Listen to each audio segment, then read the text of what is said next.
दोस्तों सच्चे हृदय से कमेंट बॉक्स में लिखें जय माता दी। माता रानी आपके सभी कष्टों को समाप्त करे, आपकी झोली खुशियों से सदैव भरी रहे। दोस्तों नवरात्रि का महापर्व 9 देवी अर्थात 9 कन्याओं को समर्पित है। कन्या पूजन करने से हमारी समस्त पीड़ा दूर होती है। आपको बता दें, इस बार माता रानी हाथी की सवारी पर पृथ्वी लोक पर पधारेंगी और भक्तों के कष्टों को दूर करेंगी। जब जब माता रानी हाथी पर सवार होकर आती है, तब धरती पर फूल खिलते हैं और वर्षा होती है तथा हरियाली की उत्पत्ति होती है और जीवन सुगम हो जाता है। इस बार के नवरात्रि बहुत ही शुभ और मंगलकारी माने जा रहे हैं। इस बार शारदीय नवरात्रि 26 सितंबर दिन सोमवार को शुरू होकर और इसका समापन 5 अक्टूबर दिन बुधवार को होगा। ऐसे में 5 अक्टूबर दिन बुधवार को ही दुर्गा विसर्जन होगा। दोस्तों नवरात्रि की अष्टमी और नवमी तिथि पर कन्या पूजन का विधान है। इस बार महाअष्टमी तिथि 3 अक्टूबर 2022 यानी कि सोमवार है और नवमी तिथि 4 अक्टूबर 2022 दिन मंगलवार को है। ऐसे में आप अष्टमी और नवमी को इन दोनों तिथियों में कन्या पूजन अवश्य ही करें। शास्त्रों में 9 दिनों के नवरात्रि को बहुत ही शुभ और मंगलकारी माना जाता है और वहीं 8 दिनों की नवरात्रि को अच्छा नहीं माना जाता।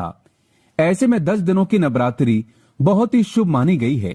शास्त्रों के अनुसार नवरात्रि के दिनों में माता रानी का पूजन करने से, कन्या पूजन करने से माँ अभय वरदान प्रदान करती है। श्रीधर की तरह सच्चे हृदय कोमल वाले व्यक्ति के सभी कष्टों का निवारण माँ शीघ्र ही करती है। माँ की उपासना से विनम्रता का विकास होता है। सभी कष्ट, दरिद्रता, दुख, कष्ट नष्ट हो जाते हैं। नवरात्रि में माता रानी का व्रत और पूजन किया जाता है, लेकिन नवरात्रि के दौरान सबसे ज्यादा महत्व होता है कन्या पूजन का। दोस्तों माना जाता है व्रत और उपासना से माता रानी इतना प्रसन्न नहीं होती है जितना कि कन्या पूजन से होती है।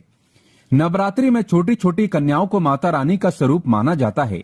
कन्याओं को भोग लगाया जाता है, उन्हें प्रसन्न किया जाता है और बदले में आशीर्वाद मांगा जाता है। कन्याओं को प्रसन्न करने के लिए गिफ्ट आदि उपहार वगैरह दिए जाते हैं। माना जाता है अगर कन्या को कोई भेंट दी जाए और वो उसे खुशी खुशी स्वीकार कर ले तो इसका मतलब है माता रानी अर्थात माता वैष्णो ने वो भेंट स्वीकार कर ली। जिन पर कन्याएं प्रसन्न होती हैं तो समझो उन्हें माता रानी का आशीर्वाद मिल गया और माता रानी की कृपा से उन्हें मुंह मांगा वरदान प्राप्त होता है। नवरात्रि में 2 साल से लेकर 10 साल तक की कन्या का पूजन होना चाहिए। अष्टमी अथवा नवमी को कन्याओं के पैर धोकर भोजन कराना, उपहार आदि देना श्रेष्ठ माना जाता है। दोस्तों कैसे करें कन्याओं का स्वागत। कन्या जब आपके घर आए तब सभी के पैरों को दूध और पानी से उनके पैरों को धुलाना चाहिए। फिर उसके बाद कन्याओं को किसी साफ जगह पर जमीन पर कपड़ा बिछाकर बैठाना चाहिए। उनके माथे पर अक्षत, फूल और कुमकुम लगाना चाहिए। फिर उसके बाद भोजन ग्रहण करवाना चाहिए। लेकिन हमेशा याद रहे कन्याओं की थाली में 3 पूरियां कभी ना रखें, इसे शुभ नहीं माना जाता। 3 पूरियां तथा 3 रोटियां मरने वाले व्यक्ति के लिए निकाली जाती हैं और जेल में कैदियों के लिए दी जाती हैं। ऐसे में कन्याओं को उनकी थाली में 3 पूरी कभी ना दें, लेकिन 1-2 करके पूरियां दे सकते हैं। इससे 3 संख्या बट जाती है। दोस्तों कन्याओं को खाना खिलाने के बाद अंत में कन्याओं के सर पर लाल चुन्नी उड़ाना चाहिए और भोजन में आपको खीर, पूड़ी, हलवा, चना तथा आलू की सब्जी, छोले वगैरह की सब्जी खिलाना चाहिए। पनीर आदि भी खिलाया जा सकता है, लेकिन भूल से भी लहसुन और प्याज का इस्तेमाल कभी ना करें, अन्यथा अनर्थ हो जाएगा। अक्सर कई लोग कन्याओं को कुरकुरे का पैकेट, चिप्स वगैरह का पैकेट खिलाते हैं, जो कि घोर अनर्थ माना जाता है, क्योंकि इसमें लहसुन प्याज का इस्तेमाल होता है, जिसके कारण आपका व्रत खंडित हो सकता है। माँ दुर्गा क्रोधित हो सकती है। जहां आपने 9 दिनों तक लहसुन प्याज का परहेज किया, लेकिन आपकी एक गलती पूरे व्रत को खंडित कर सकती है। कन्याओं को डब्बा बंद कोई भी ऐसी चीजें ना खिलाएं जिसमें लहसुन प्याज होता है। कई चीजें तो ऐसी होती है मार्केट में जिसके अंदर लहसुन प्याज का इस्तेमाल होता है, ऐसा आप कभी मत करना। दोस्तों कई लोग कन्या पूजन में खाना घर पर नहीं बनाते और मार्केट से रेडीमेड लाकर ही खिलाते हैं तथा दही जलेबी खिलाते हैं, जो कि शुभ नहीं माना जाता। भले ही आप दही जलेबी खिला सकते हैं, परंतु माता को घर का बना हुआ शुद्ध भोजन ही अति प्रिय है। खासकर नवरात्रों के दौरान घर में पक्का खाना अवश्य बनाना चाहिए। माता रानी बहुत प्रसन्न होती है। घर का बना पक्का खाना ही कन्याओं को खिलाना चाहिए। हमेशा याद रखें, कन्याओं को प्लास्टिक के बने दोने में खाना नहीं खिलाना चाहिए। ऐसे बर्तन पूजा पाठ के लिए शुद्ध नहीं, अशुभ होते हैं। कन्याओं को हमेशा स्टील के बर्तन या पत्तों से बने बर्तनों में ही भोजन कराना चाहिए। बहुत ही शुभ माना गया है। दोस्तों, भोजन कराने के बाद कन्याओं की थाली में एक लौंग जरूर रखना चाहिए, क्योंकि लौंग देवी शक्ति तथा दुर्गा माँ को बहुत प्रिय है।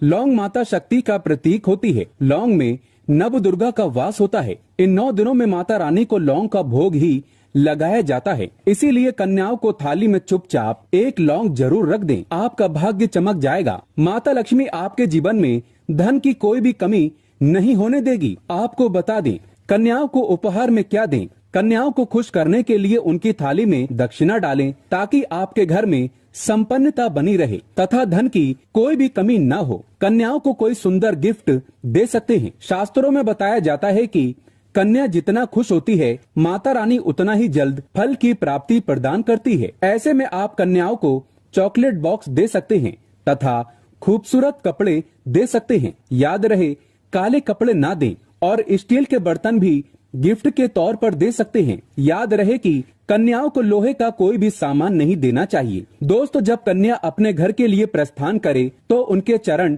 जरूर छू लें और अपने मन में अपनी प्रार्थना को पूरा करें। सच्चे दिल से मांगी हुई मुराद माता रानी अवश्य ही पूरी करती है।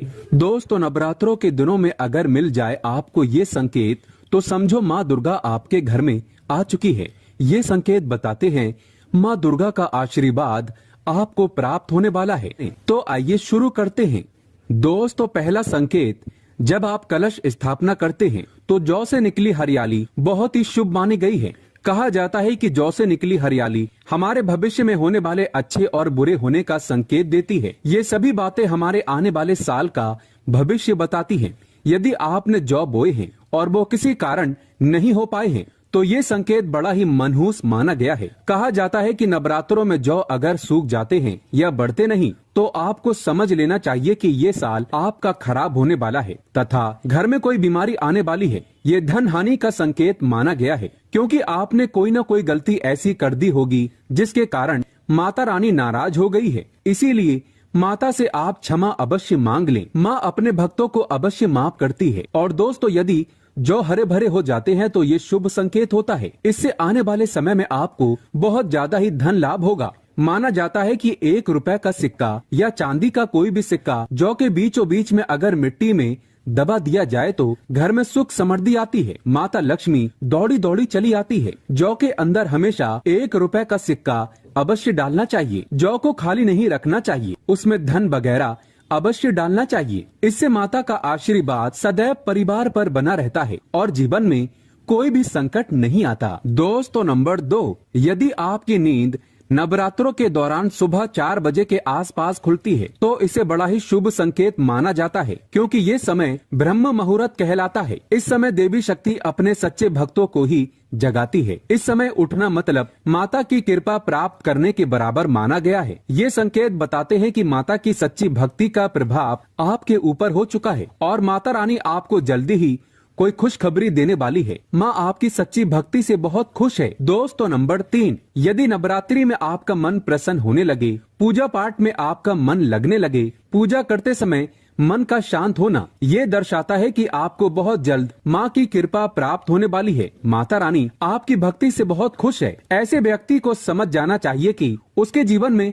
अब अच्छा समय आने वाला है। दोस्तों, नंबर 4, नवरात्रों के दौरान अगर माँ के गले से फूल गिर जाए तथा जौ के हरे भरे पत्ते अगर बिन हवा के हिल जाएं, तो इसे अति उत्तम माना गया है। ये संकेत बताता है कि माता रानी का आगमन आपके घर में अस्थायी रूप से हो चुका है। आपको माता लक्ष्मी की कृपा प्राप्त होने वाली है। ये संकेत कुछ खास लोगों को ही दिखाई देते हैं। माना जाता है कि पूजा करते समय अगर धुआं अधिक बढ़ जाए तो इससे ये पता चलता है कि आपके घर से गरीबी हमेशा हमेशा के लिए जाने वाली है। पूजा करते समय धुएं का अधिक होना बहुत ही शुभ और मंगलकारी माना गया है। ये संकेत भविष्य में अच्छे परिणाम को दर्शाते हैं। दोस्तों नंबर 5, द्वार पर गाय का आना। वेदों में बताया जाता है कि नवरात्रि के दौरान गाय माता का घर में आना बड़ा ही शुभ संकेत माना गया है। नवरात्रि में द्वार पर गाय का आना अत्यंत शुभ है। यदि आपके भी द्वार पर गाय आती है तो गाय के माथे पर कुमकुम लगाना ना भूलें तथा गाय को रोटी जरूर खिलाएं। इससे माँ दुर्गा अत्यंत प्रसन्न होगी और आपकी झोली खुशियों से भर देगी। द्वार पर गाय का बार बार आना भी जीवन में आने वाले अच्छे संकेतों की ओर इशारा करता है। दोस्तों नंबर 6, सपने में शेर का दिखाई देना। अगर आपके सपनों में माँ दुर्गा दिखाई देती है, अर्थात कोई भी देवी अगर आपको सपनों में दिखाई देती है तो बड़ा ही शुभ माना गया है। नवरात्रों में पावन अवसर पर माता के दर्शन किसी खास भक्त को ही होते हैं। ये सपने कभी किसी को शेयर मत करना। यदि माता की सवारी तथा शेर रात्रि में सपने में बार बार दिखाई देता है तो माँ दुर्गा आपसे प्रसन्न है। ये संकेत बताते हैं कि जल्दी ही आपकी कोई मनोकामना अवश्य पूर्ण होगी और आपके शत्रुओं का नाश हो जाएगा। माँ दुर्गा का वाहन शेर है, इसीलिए नवरात्रि में शेर का दिखाई देना अत्यंत शुभ संकेत होता है। दोस्तों नंबर 7,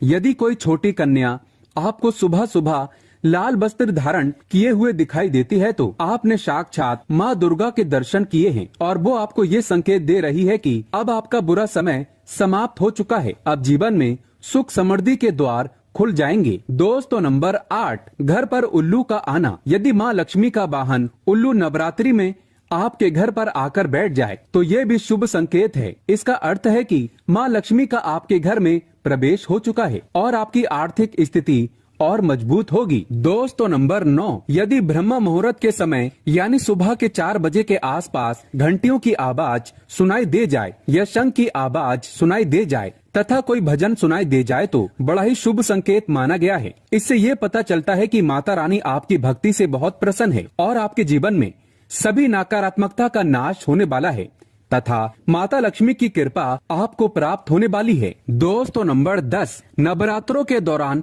घर में काली चींटियों का दिखना, लंबी लंबी लाइन बनाकर मुंह में खाना ले जाते हुए चींटियों को देखना अच्छा संकेत माना गया है। और यदि मंदिर में पूजा करते समय कोई छिपकली आदि दिखाई दे जाए या मंदिर के स्थान की ओर छिपकली चली जाए तो बड़ा ही शुभ संकेत माना गया है। इससे ये पता चलता है कि आपको माता लक्ष्मी की कृपा प्राप्त होने वाली है, माँ का आशीर्वाद आपको मिलने वाला है। नवरात्रों के दौरान मंदिर में छिपकली का दिखना बहुत ही शुभ संकेत माना गया है। आपकी भक्ति का फल आपको शीघ्र ही मिलने वाला है, क्योंकि छिपकली को माता लक्ष्मी का प्रतीक माना गया है। किसी शुभ अवसर पर छिपकली का दिखना मंगलकारी माना गया है। दोस्तों अगर आप वाकई में माँ वैष्णो की कृपा पाना चाहते हैं तो कमेंट बॉक्स में लिखें जय माता दी। माता रानी आपकी झोली खुशियों से भर दे। माँ वैष्णो के लिए एक लाइक तो बनता है।